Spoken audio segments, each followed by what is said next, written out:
राजस्थान के नागौर जिले के कालवा गांव के पास रहने वाले जीवनराम रूडी के घर 20 अगस्त 1615 के दिन कर्माबाई नाम के बच्चे का जन्म हुआ था।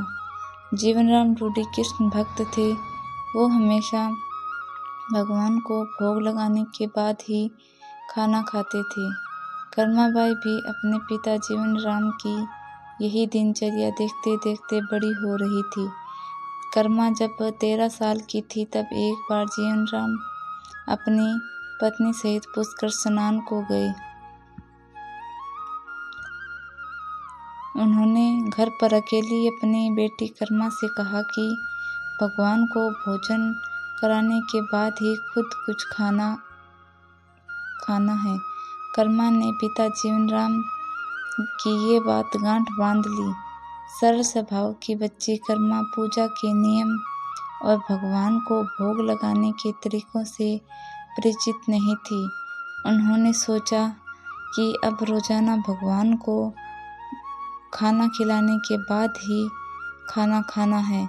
वो समझी कि भगवान भी साक्षात प्रकट होकर भोजन करते होंगे। पिता के पुष्कर जाने के बाद कर्मा ने बाजरे का खिचड़ा बनाया और भगवान से भोजन करने का निवेदन करने लगी।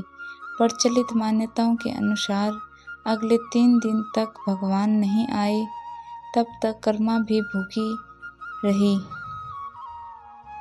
अंत में कर्मा के विश्वास और भक्ति की जिद के चलते 9 नवंबर 1628 को भगवान श्री कृष्ण मूर्ति से निकलकर साक्षात प्रकट हुए और खिचड़ा खाया। मान्यता है कि इसके बाद तो रोज भगवान आते और कर्मा का बनाया खिचड़ा खाते।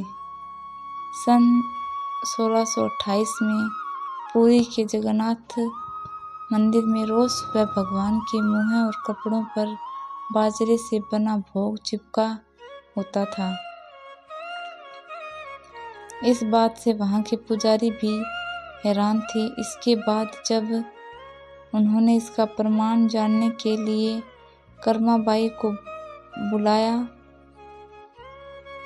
जगन्नाथ मंदिर में बुलाया। यहाँ कर्माबाई ने खिचड़ा तैयार कर जगन्नाथ भगवान को भोग लगाया। कर्माबाई ने भोग लगाया तो चमत्कार हुआ और भगवान ने साक्षात प्रकट होकर कर्मा का बनाया खिचड़ा खाया। इसके बाद तो वहाँ मंदिर में भी कर्मा का बनाया खिचड़ा भगवान जगन्नाथ रोज चीमते थे।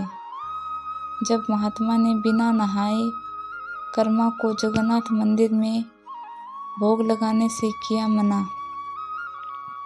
कर्माबाई ने जगन्नाथ मंदिर के पास ही रहने और रोजाना उन्हें अपनी खिचड़ी का भोग लगाए जाने के दौरान जगन्नाथ मंदिर के एक महात्मा ने देखा कि एक बूढ़ी महिला कर्माबाई रोजाना भगवान को खिचड़ी का भोग लगाती है। अगले दिन उन्होंने कर्माबाई पर नजर रखी और देखा कि वो बिना स्नान किए ही भगवान के लिए खिचड़ी बना रही थी और बाद में उसे मंदिर में लाकर भगवान को भोग लगाया। इस पर महात्मा ने कर्माबाई को टोक दिया और आइंदा बिना स्नान किए भगवान को भोग लगाने से मना कर दिया। कर्माबाई ने महात्मा की बात मान ली। अगले दिन कर्माबाई ने महात्मा के कहे अनुसार स्नान कर पूरी साफ सफाई के साथ भगवान की खिचड़ी तैयार की। बताया जाता है कि उस दिन भगवान स्वयं मंदिर से निकलकर कर्माबाई की झोंपड़ी में पहुँचे और वहीं बैठकर कर्माबाई के हाथों से खिचड़ी खाई। जल्दबाजी में भगवान अपना मुँह पोंछे बिना ही मंदिर चले गए। वहाँ जब पुजारियों ने मंदिर के पेट खुलने के बाद देखा कि भगवान के मुँह पर खिचड़ी के दाने लगे हुए हैं। ये संभव नहीं था कि कोई कपाट खुलने से पहले ही भगवान को भोग लगा दे। पता चला कि कर्माबाई भी आज भोग लगाने मंदिर नहीं आई थी।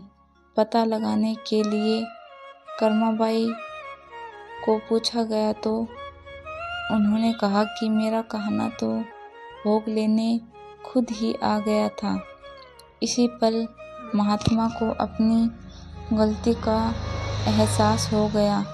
उन्हें पता चला कि भगवान तो वात्सल्य के और भक्ति के ही भूखे हैं। नवंबर 1702 को 88 वर्ष की आयु में कर्माबाई ने जगन्नाथपुरी मंदिर में ही शरीर त्याग दिया। इसके बाद से कर्माबाई की पूजा होने लगी। मंदिर में एक रसोई बनी जिसका नाम भी कर्मा रसोई है। भगवान को रोज भोग लगने वाले 6 भोग में नाश्ता भोग कर्मा रसोई में ही तैयार होता है, जिसमें खिचड़ा व हलवा बनता है। यही भोग भगवान जगन्नाथ व कर्मा को लगाया जाता है।